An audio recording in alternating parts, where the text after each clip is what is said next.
بسم اللہ الرحمن الرحیم۔ ناظرین کرام، آج ہم بات کرتے ہیں سردی میں فالج اور ہارٹ اٹیک کی دو بڑی وجوہات۔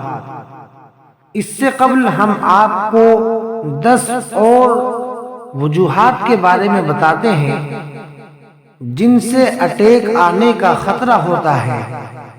نمبر 1، گھبراہٹ، بے چینی زیادہ محسوس کرنا۔ نمبر 2، ہر وقت موت کا خوف رہنا۔ نمبر 3، ٹھنڈے پسینے آنا۔ نمبر 4، دل کی دھڑکن کا بڑھ جانا۔ نمبر 5، چھاتی پر دباؤ محسوس کرنا۔ نمبر 6، ہجوم والی جگہوں پہ جانے سے گھبرانا۔ جہاں بھیڑ بھاڑ ہوتی ہے وہاں جانے سے دل میں گھبراہٹ محسوس ہونا۔ نمبر 7، ایسا لگنا کہ میرا دل بند ہونے لگا ہے اور میں ابھی مرنے ہی والا ہوں۔ نمبر 8، دماغ پہ عجیب و غریب ڈر اور خوف رہنا۔ نمبر 9، اکیلے سفر سے گھبرانا۔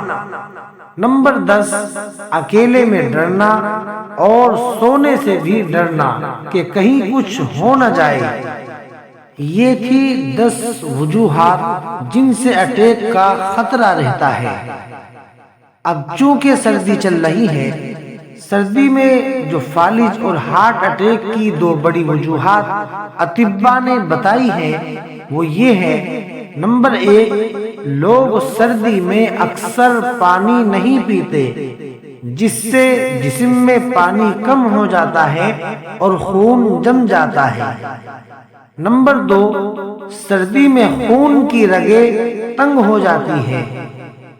اب اس کی حفاظتی تدابیر کیا ہے جو اطباء نے بتلائی ہے وہ یہ ہے کہ سردی کے موسم میں گرم مشروبات اور نیم گرم پانی زیادہ پیے، یعنی ہلکا گرم پانی خوب پیے، اور اپنے جسم کو گرم کپڑے، پائجامہ، جراب، کوٹ، دستانے، جراب یہ پہن کر کے رکھے۔ اسی طرح بچوں کا خصوصی خیال رکھے اور بوڑھوں کا بھی۔ جتنا ہو سکے سردی سے بچنے کی کوشش کرے۔